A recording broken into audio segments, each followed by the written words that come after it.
इसमें हमने आपको इनपुट प्रोसेस और आउटपुट के बारे में बता दिया था कि कंप्यूटर किस तरह से इनपुट लेता है, किस तरह से प्रोसेस करता है और किस तरह से आउटपुट देता है। ठीक, इस पूरी प्रक्रिया को प्रैक्टिकल के साथ समझाया था मैंने। आज हम लोग थोड़ा वीडियो अपलोड पे लगा देते हैं। आज थोड़ा हम लोग कंप्यूटर के प्रकार पढ़ लेते हैं, यानी क्लासिफिकेशन ऑफ कंप्यूटर। ये भी काफ़ी अच्छा और इम्पोर्टेंट है।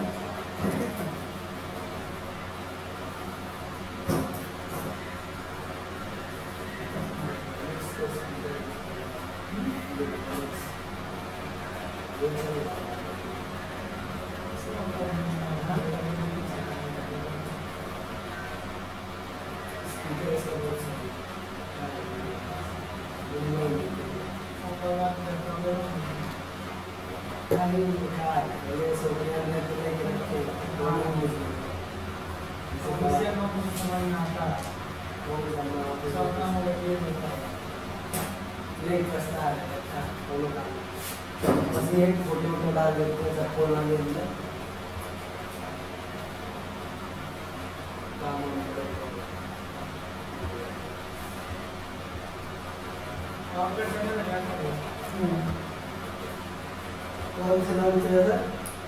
LCTE EG take.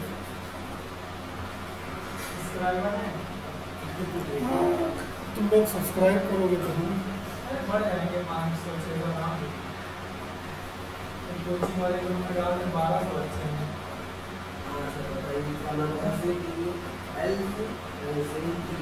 EG group. इतने यूट्यूबर हैं, 111 थे 112 हो गए।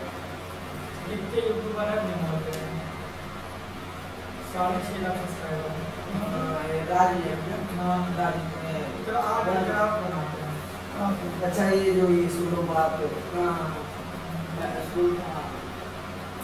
हमने कभी कोशिश नहीं की ना, शुरुआत से लगे होते अभी से बढ़िया तो बढ़िया हो गए होते। कि हमने लॉकडाउन की वजह से बनाया था चैनल, बहुत ज़्यादा कोई इंटरेस्ट नहीं है। तो हम लोग जैसे कंप्यूटर में कई चीज़ें पढ़ चुके हैं। आज हम लोग क्लासिफिकेशन ऑफ कंप्यूटर देखते हैं, कंप्यूटरों पर वर्गीकरण। देखिए कंप्यूटर को भी उनके काम के आधार पर बांटा हुआ है, कंप्यूटर एंड इट्स क्लासिफिकेशन। तो ये आपको पहले ही बताया जा चुका है कि कंप्यूटर क्या होते हैं। कंप्यूटर एक प्रकार की इलेक्ट्रॉनिक डिवाइस है, ठीक है, ये पहले ही लिखवाया गया है। और कई तरह के डाटा जो है 100% एक्यूरेसी के साथ प्रोसेस करते हैं। तो यहाँ पे अगर हम लिखना चाहें तो कंप्यूटर है an electronic device solve different problems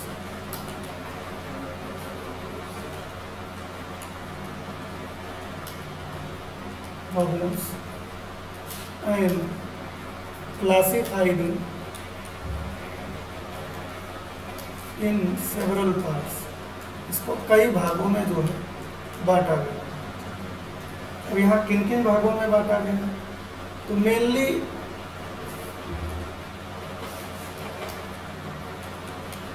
देखा जाए तो बंटवारे का मेन कारण इनका काम है mainly according to work. According to work का मतलब जिस प्रकार का डाटा प्रोसेस करते हैं उसी प्रकार से इनका वर्गीकरण हो गया। अगर कंप्यूटर में हम डाटा के प्रकार की बात करें तो जनरली दो तरह के डाटा होते हैं, एनालॉग और डिजिटल। इनमें अंतर क्या होता है पहले ये समझ लो। जो एनालॉग डाटा होता है, वैसे देखा जाए तो डाटा का सबसे जो अधिक अस्तित्व होता है वो एनालॉग में ही होता है, क्योंकि सब डाटा मैक्सिमम एनालॉग हम बोल रहे हैं। तो जितना भी डाटा का भौतिक रूप है वो सब एनालॉग डाटा की ही श्रेणी में होता है। हम बोल रहे हैं इसमें जो वॉइस निकल रही है ये भी एनालॉग डाटा है, ये बिजली आ रही है करंट ये भी एनालॉग डाटा है। समझ लीजिए, अब वही डाटा परिवर्तित करके अलग अलग रूपों में बदल लिया जाता है। लाइट जब आती है तो वो इलेक्ट्रिकल पल्सेस होती है, तो जब हम ट्यूबलाइट या CFL लगा देते हैं तो वो इलेक्ट्रिकल पल्सेस को लाइट पल्सेस में बदल देता है, वो भी एनालॉग डाटा है। इनको मापा भी पल्सेस में ही जाता है कि 1 सेकंड में कितना पल्स ट्रांसमिट हुआ। इसको आप पल्स पर सेकंड भी कह सकते हैं या साइकिल पर सेकंड भी कह सकते हैं। साइकिल पर सेकंड को एक नाम और भी दिया जा सकता है, हर्ट्ज। समझ गए ना मतलब? तो यहाँ पे जो डाटा है उसको कई तरीके से आप बांट सकते हैं, पल्स पर सेकंड, साइकिल पर सेकंड, या इसको आप हर्ट्ज कह सकते हैं। तो एनालॉग कंप्यूटर अगर देखा जाए तो कंप्यूटरों का थोड़ा छोटा रूप है, लेकिन डाटा का अगर हम बात करें तो एनालॉग डाटा का बड़ा रूप है, क्योंकि मैक्सिमम जो डाटा ट्रांसमिट होता है या मैक्सिमम जो डाटा का फॉर्मेट होता है वो एनालॉग ही होता है। समझिए चीज़, चाहे लाइट पल्सेस हो, चाहे इलेक्ट्रिकल पल्सेस हो, इलेक्ट्रोमैग्नेटिक पल्सेस हो। हम टेलीफोन पे बात करते हैं तो जो डाटा, या मोबाइल पे बात करते हैं, फिर रेडियो प्ले करते हैं, इसमें जो डाटा आता है वो आपका इलेक्ट्रोमैग्नेटिक पल्सेस में आता है। तो यहाँ पे डाटा वही रहता है, बस डाटा का फॉर्मेट अलग अलग है। इलेक्ट्रिकल पल्सेस में आएगा, इलेक्ट्रोमैग्नेटिक पल्सेस में आएगा, लाइट पल्सेस के फॉर्म में रहेगा, वॉइस पल्सेस में, फिर कई प्रारूप में डाटा होता है। तो वो सारी मशीनें जो इस तरह का डाटा मेजर करती हैं उनको दरअसल हम लोग किस नाम से जानते हैं? Analogue computer. एनालॉग कंप्यूटर को कहा जाता है क्योंकि ये analog type of data process करती है। तो अगर हम इन मशीनों की बात करें, these are the devices process analog signals and provide result। मतलब एनालॉग सिग्नल को प्रोसेस करते हैं और रिजल्ट देते हैं। एक चीज ये भी ध्यान रखना important, the input is analog. इनका इनपुट तो एनालॉग होता है बट आउटपुट इज डिजिटल। इनका जो आउटपुट होता है वो हमेशा इसमें रहता है डिजिटल। इस चीज़ का these are the devices process analog signals and provide result.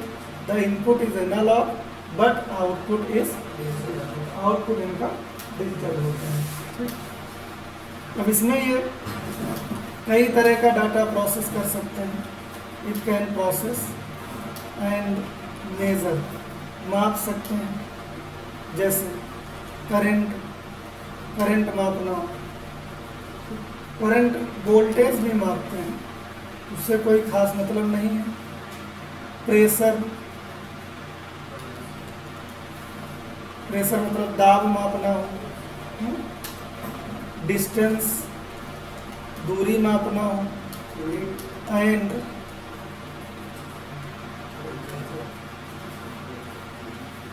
Temperature तापमान मापना हो।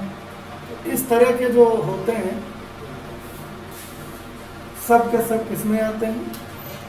एनालॉग डाटा या एनालॉग कंप्यूटर की श्रेणी में। फिर बात आती है डिजिटल कंप्यूटर की। तो डिजिटल कंप्यूटर की खासियत क्या होती है कि ये डिजिटल डाटा प्रोसेस करती है। डिजिटल डाटा का मतलब यहाँ पे जो डाटा होता है वो डिजिटल फॉर्म में होता है।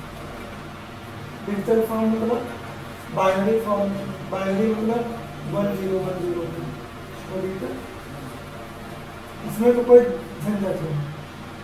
डिजिटल मतलब बाइनरी, डिजिट्स मतलब बाइनरी डिजिट्स। तो यहाँ पे अगर हम डिजिटल कंप्यूटर की बात करें तो इस तरह के कंप्यूटर जो होते हैं, these computer will process the data, जो भी डाटा प्रोसेस करते हैं इन डिजिटल फॉर्मेट। किस फॉर्मेट में प्रोसेस करते हैं? Digital, where value is separated in digits. अब डिजिट्स का मतलब यहाँ पे किससे होता है पता? Binary digits. बाइनरी डिजिट किसी भी फॉर्मेट में हो सकती है, ऑन ऑफ, I1 को रिप्रेजेंट करती है और वो 0। तो यहाँ पे जितना भी डाटा प्रोसेस होता है डिजिटल कंप्यूटर के द्वारा वो सारा का सारा किस फॉर्मेट में रहता है, बाइनरी फॉर्मेट में। इनका अगर देखा जाए तो सबसे बड़े स्केल पे यूज होता है, यानी जितने आपके बड़े स्तर पे कंप्यूटिंग के काम होते हैं वो सारे डिजिटल कंप्यूटर के द्वारा होते हैं। डिजिटल कंप्यूटर के भी कई रूप हैं, कई रूप में, जैसे एक वो कंप्यूटर जो पर्सनल यूज़ के लिए बेटर होते हैं, इनको माइक्रो कंप्यूटर या हम लोग पर्सनल कंप्यूटर बुलाते हैं। इनका हम आपको व्यू भी दिखा देते हैं, थोड़ा सा इसको समझें और देखें।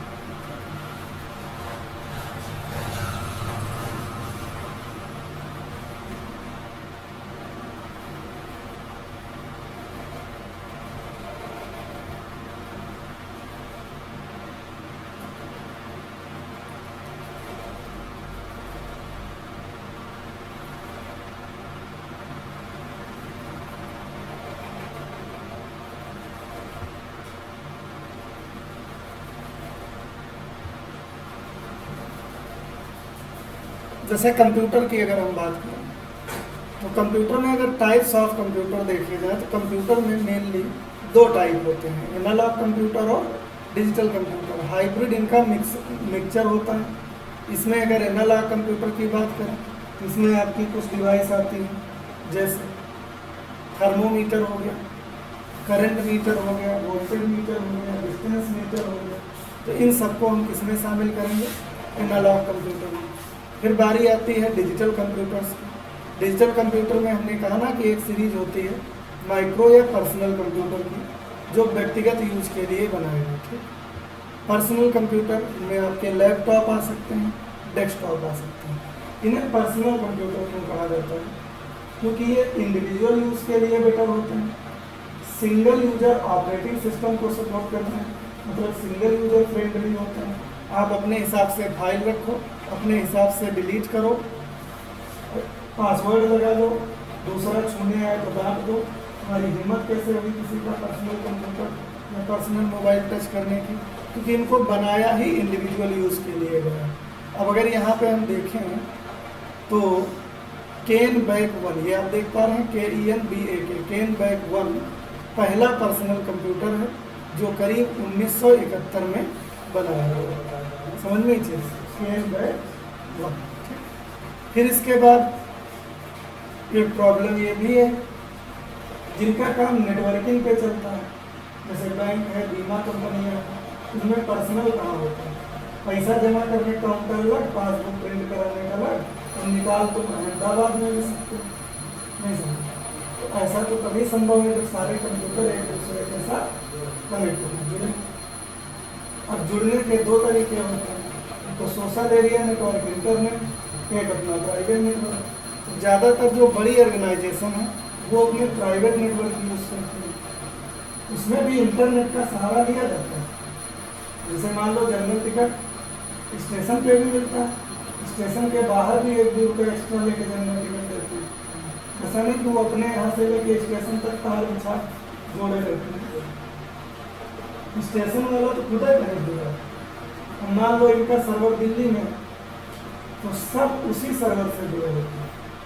जुड़ते कैसे, इसके लिए नेटवर्क का प्रकार होता है VPN, वर्चुअल प्राइवेट नेटवर्क। इसमें आप इंटरनेट कनेक्शन लेके दुनिया के किसी कंप्यूटर से जुड़ सकते हैं, यानी डाटा आपने जो इंटरनेट कनेक्शन लिया है उसी डाटा को कंज्यूम करके आएगा, तो भी आपने एयरटेल वोडाफोन जो यूज कर रहे हैं। अब उसमें होता क्या है, हमारे कंप्यूटर को उस कंप्यूटर से प्राइवेट कनेक्शन बनाया जाता है। तो प्राइवेट बनाया कैसे जाता है, इसके लिए कंप्यूटर कंट्रोल पैनल में नेटवर्क कनेक्शन में जाना रहता है, ठीक, VPN कनेक्शन क्रिएट करना होता है। तो VPN कनेक्शन जब आप क्रिएट करते हैं तो ये आपसे पहले होस्ट नेम या IP एड्रेस मांगता है, उस कंप्यूटर का IP एड्रेस। तो आपको उस जिससे जुड़ना है तो उसका आपको IP एड्रेस देना होता है। फिर उसमें जो यूजर बने हैं उनमें किसी एक यूजर का नाम और पासवर्ड आप एक्सेस कर जाओगे। तो जब आप एजेंट बनते हैं उनका जो नेटवर्क एडमिनिस्ट्रेटर होता है वो आपका यूजर अकाउंट क्रिएट कर देता है, फिर आप यहीं बैठे बैठे उस कंप्यूटर के रोल और फीचर्स का इस्तेमाल कर सकते हैं। ये होते हैं आपके VPN कनेक्शन। ऐसे बैंक वाले पूरा बनाए हैं, बीमा कंपनियां बनाए हैं, उसमें क्या होता है एक ही चैनल से बहुत सारे टर्मिनल्स जुड़े होते हैं। टर्मिनल क्या होता है? किसी सेंट्रल नोड से जुड़े छोटे छोटे चैनल्स को टर्मिनल बोला जाता है। टर्मिनल मतलब इंड यूजर, उसके बाद यूजर ही आता है, आगे कोई कनेक्टिविटी नहीं होती है। जैसे मान लो किसी स्टेशन के आगे अगर टर्मिनल लगा है तो समझ जाओ उसके आगे ट्रेन नहीं जाती, समझ में स्टेशन खत्म, समझ गए ना हमारी बात। तो यहाँ पे छोटे मोटे चैनल बनाने के लिए ये लोग एक नई तकनीक का यूज़ करते हैं। इसका यूज़ करते हैं, ये तो हो गए आपके micro mini computers. Mini computer आपके पर्सनल कंप्यूटर के रूप में भी हो सकते हैं, बस इसमें क्या होता है कि एक बड़ा क्राइटेरिया बना लिया जाता है। ठीक, अब बड़ा क्राइटेरिया बनाया जाता है तो सारे मिनी जो हैं क्या किए जाते हैं, एक मास्टर कंप्यूटर या मेन फ्रेम या सर्वर से जोड़ लिए जाते हैं, वही सबको डाटा सर्व करता है। तो दुनिया में बहुत सारे पब्लिक सर्वर हैं जहाँ पे आप डाटा स्टोर कर सकते हो किराए पे लेके। इफ़ यू आर ऑलरेडी पैसा वाले तो आप अपना खुद का सर्वर बना सकते हो, जो कि बहुत महंगा काम है ना, थोड़ा पैसा ज़्यादा लगाना पड़ेगा। और इसमें एक और प्रजाति आती है सुपर कंप्यूटर की। सुपर कंप्यूटर कंप्यूटर की दुनिया का सबसे पावरफुल कंप्यूटर बोला जाता है। तो सुपर एक सोच होती है। ये पहला सुपर कंप्यूटर है जो क्रे रिसर्च सेंटर में बनाया गया था। क्रे रिसर्च सेंटर इसका नाम इसके बनाने वाले वैज्ञानिक साइमूर क्रे के नाम से रखा गया था। समझिए, इस सुपर कंप्यूटर को हम क्रे CDC 6600 बुलाते थे। ठीक, और ये करीब 1960 के आसपास बनाया गया था। ये लॉजिकल मैथमेटिकल के साथ साथ साइंटिफिक बैकग्राउंड से जुड़े डाटा भी प्रोसेस कर सकते हैं।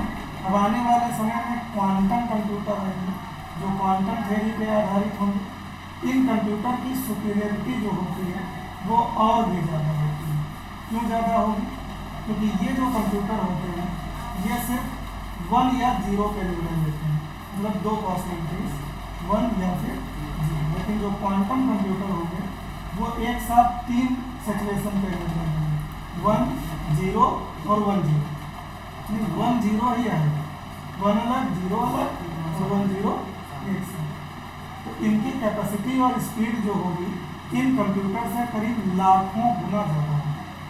आप इमेजिन कर सकते हो, बशर्ते अभी इस तकनीक को डेवलप करने में ज़्यादा चार्ज लग रहा है, इसलिए ये तकनीक अभी पूरी तरह से नहीं आई है। फिलहाल 1-2 क्वांटम कंप्यूटर बनाए गए हैं, समझने चीज़। इसके बाद सुपर कंप्यूटर की अगर हम बात करें तो भारत में भी सुपर कंप्यूटर विजय भटकर जी ने बनाया था 1990 में परम नाम से।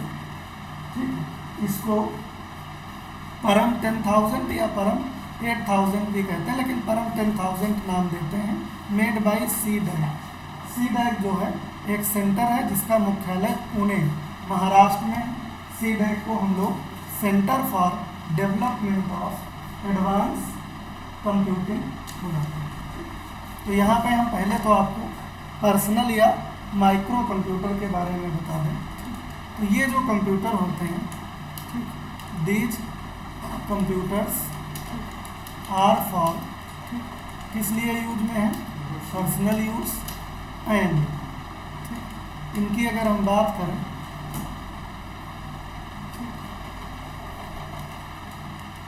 Design that micro processor so called. कभी कभी पूछ लेते हैं ना कि भाई इनको माइक्रो कंप्यूटर क्यों बुलाते हैं। माइक्रो कंप्यूटर इसलिए बुलाते हैं क्योंकि इनको माइक्रो कंप्यूटर मतलब माइक्रो प्रोसेसर पे बनाया गया है। इनकी अगर हम बात करें तो these computers mostly used in Holmes यानी घरों में, common offices,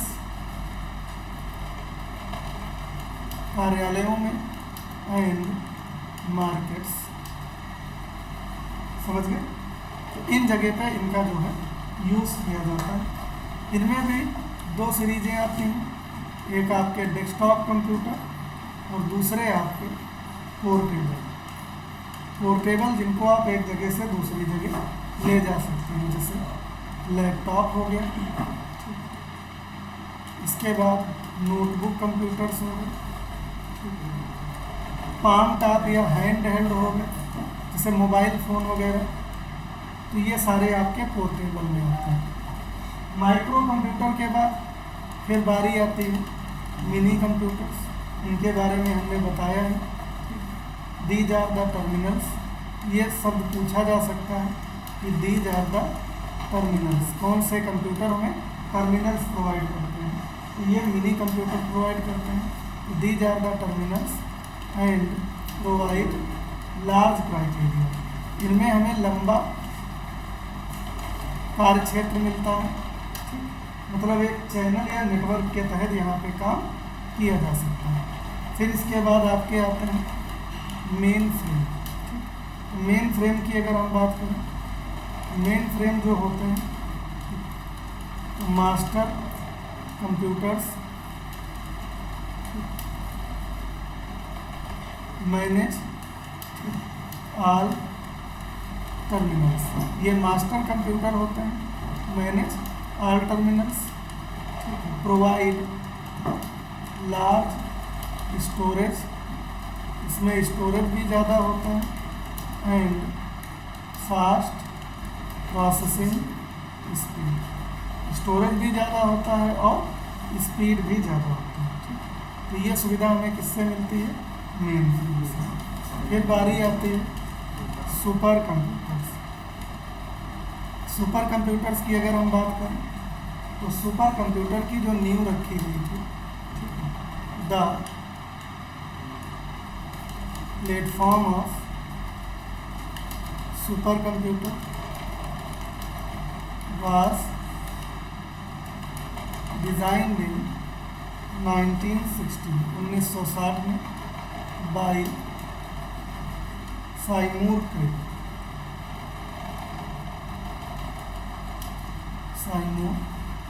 cray. And first super computer was Cray CDC।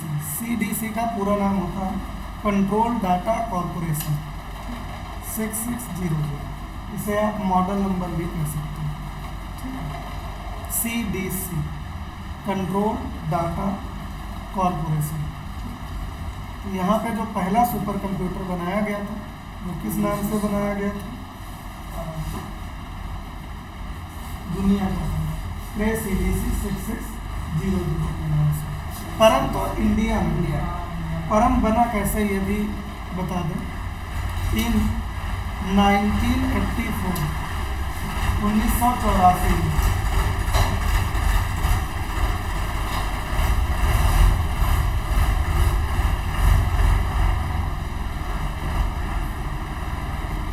in 1984 after declaration of new computer policy. ये भी पूछा जा सकता है किसी भी एग्जाम में, बाय गवर्नमेंट ऑफ इंडिया। मतलब सन 1984 में भारत सरकार के द्वारा नए कंप्यूटर नीति की घोषणा की गई थी, जिसके तहत ये तय हुआ था कि अब कंप्यूटर भारत में बनाए जाएंगे। और इसमें जो सहयोग किया था वो रूस ने किया था। पहला सुपर कंप्यूटर भी जो भारत में बना वो रूस की राजधानी मॉस्को उसके मदद से ही बनाया गया था।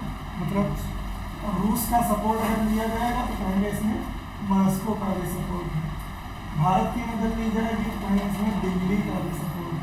ऐसे बोलते हैं ना, राजधानी को लेके इंडिकेट करते हैं। इसीलिए ये भी कहा जाता है कि राजीव गांधी कंप्यूटर बने थे। 1984 में नए कंप्यूटर नीति की घोषणा की गई थी।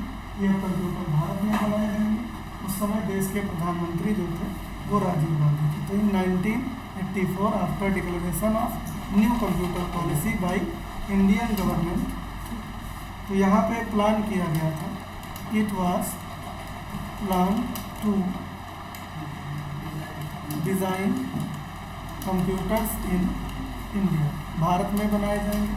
And first super computer named, वैसे तो आप इसको परम 10,000 भी कह सकते हैं, नेम्ड परम 10,000, डिज़ाइन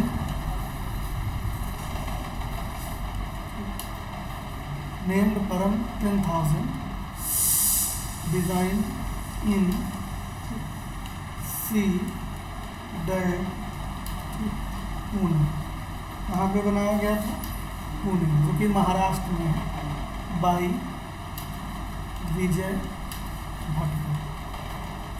जिन वैज्ञानिक ने बनाया था उनका नाम क्या था? विजय भटकर। इन 1991 1991 में भारत का पहला सुपर कंप्यूटर बना, जिसको विजय भटकर नाम के साइंटिस्ट ने बनाया। अब बात अगर हम करें हाइब्रिड कंप्यूटर, तो ये जो है मिश्रण होता है। इस तरह के कंप्यूटर जो होते हैं वो कोई स्पेशल तकनीक नहीं, बल्कि एनालॉग और डिजिटल का मिश्रण होते हैं और इनकी कैपेसिटी भी ज़्यादा होती है। इसमें अगर हम देखें, these are the computers becomes combination of analog and digital, analog और डिजिटल का कॉम्बिनेशन होते हैं। एंड कॉस्टली इन प्राइस, कीमत में भी महंगे होते हैं, क्योंकि ज़्यादातर जैसे रिसर्च लैबें बनाई जाती हैं जहाँ पे एनालॉग और डिजिटल दोनों तरह का डाटा प्रोसेस किया जाता है। तो इस तरह की जो कंप्यूटिंग तकनीक होती है उनको दरअसल हम लोग किसमें शामिल करते हैं? Hybrid computing. समझनी चीज़, तो ये दोनों तकनीक का मिश्रण होने के कारण इन्हें विशेष नाम दे दिया जाता है, जिसको हाइब्रिड कंप्यूटर के नाम से जाना जाता है। तो यहाँ पे बहुत सारे ऐसी कंप्यूटिंग डिवाइसेस होती हैं जो एनालॉग और डिजिटल हर तरह के डाटा को प्रोसेस करती हैं। समझनी चीज़, तो इतने तरह के मेनली आपके कंप्यूटर होते हैं।